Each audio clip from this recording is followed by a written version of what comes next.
another Great Grandpa production. Once upon a time, there was a giraffe named Ginger. Ginger lived in Kenya, a country in Africa. Like all giraffes, Ginger had a long neck and long legs. Because she was so tall, she was able to eat food from the very tops of the trees in savanna. The savanna in Africa is an area with lots of grass and some trees. Sometimes a savanna is called grasslands. The other animals, like zebras and antelopes, could not reach where Ginger could reach. But Ginger always found food. She loved the leaves and the new buds of the trees. One day, Ginger was busy eating her favorite leaves along with some other giraffes. It was a bright sunny day and there wasn't a cloud in the sky. It had not rained for a long time, so the grass was very dry.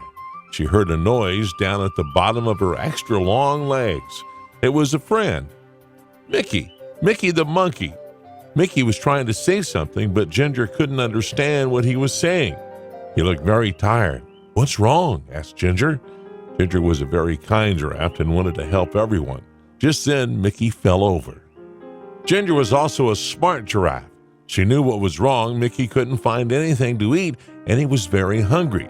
Ginger nibbled some fresh, tender leaves and buds from the top of the trees where she was eating. She dropped some of the leaves and buds to the ground near where Mickey was. Then she nudged him a little with the hoof at the bottom of her very long legs. "Wake up, Mickey," said Ginger. "I found something for you to eat." Slowly, Mickey sat up and ate a little. After a while, when Mickey was feeling better, Ginger asked him, "What's happened, Mickey? Why are you so hungry?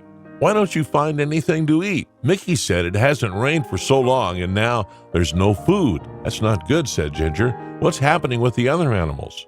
"No one knows what to do," answered Mickey. "All the zebras and the antelopes and the elephants are getting worried about the dry grass.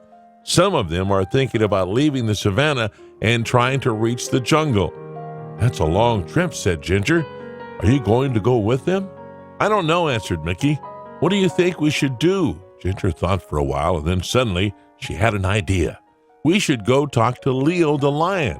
He's the smartest animal in the savanna." Mickey was too tired to walk, so Ginger invited him to ride on her back. "Hold on tight to my neck," said Ginger. "There's a lot to hold on to," joked Mickey. Ginger laughed. "You're right. I've got the longest neck in Africa."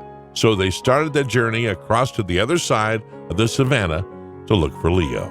Ginger and Mickey were in luck. Leo was sitting on a rock, and he was really easy to see as they walked through the grass. "Hi, Leo," they both shouted.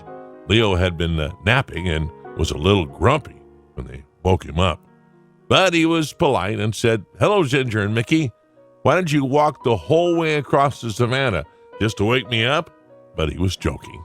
He had a smile on his face. "Mickey says that there is no food left on the savanna because it's been so dry," said Ginger. "Do you have any ideas?" Leo thought for a while. He said, "There's nothing we can do about the rain. It will come soon, but we can't be sure when it will arrive. When the rain comes, all the plants will grow again, and there'll be lots of food for everybody." He thought a little longer. "The only thing I could think of is for everyone to move closer to the forest," he continued. "There'll be more things to eat there, but I know it's a long trip and it will not be easy. It might take days to get there." Ginger and Mickey looked at each other and then looked back at Leo. "Thank you, Leo," said Ginger. "It's probably best if they all try to get closer to the jungle." They said goodbye and then walked back across the savanna. Now they needed to gather all the animals together to start the long journey. Ginger didn't need to go along because she had plenty of food in her high trees, but she was a good friend and wanted to help as much as she could. They walked towards her favorite trees, and guess what she and Mickey saw? All the animals were already gathered there and waiting for Ginger and Mickey. "Why are they all here?" asked Ginger. "Eddie the eagle told us that you're taking us to the edge of the jungle," said one of the zebras. "How did he know?" asked Mickey. "He heard you talking with Leo," said one of the antelopes. "So you've all decided to try to walk together to the jungle?" asked Ginger. "Yes," they all answered. "If you'll help us to get there," added one of the elephants. "Of course I'll help," said Ginger. "I'm your friend." So they started on their big journey across the savannah to the jungle. The sun was so hot, and there was no food, no place to get a drink of water. And then they heard it. It was thunder. Thunder! They shouted. Thunder was very scary to the animals of the savannah. Can you guess why? Fire.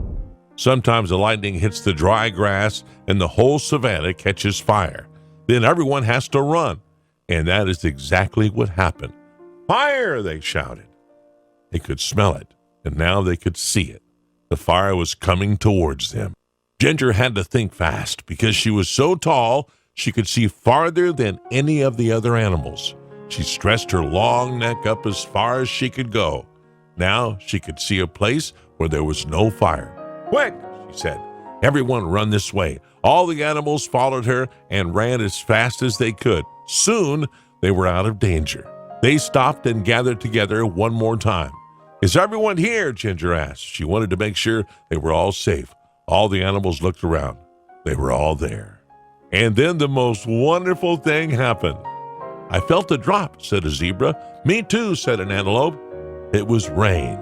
Finally, everyone was very happy. It started to rain a little more and then a little more. The rain put out the fire so they didn't have to run. And the rain filled their watering holes and made the plants grow again. So they didn't have to make that long trip to the edge of the jungle. Everyone would soon have enough food and water. So Ginger, the giraffe, went back to her favorite trees and continued to munch on the leaves and buds. And the giraffe and all her friends lived happily ever after.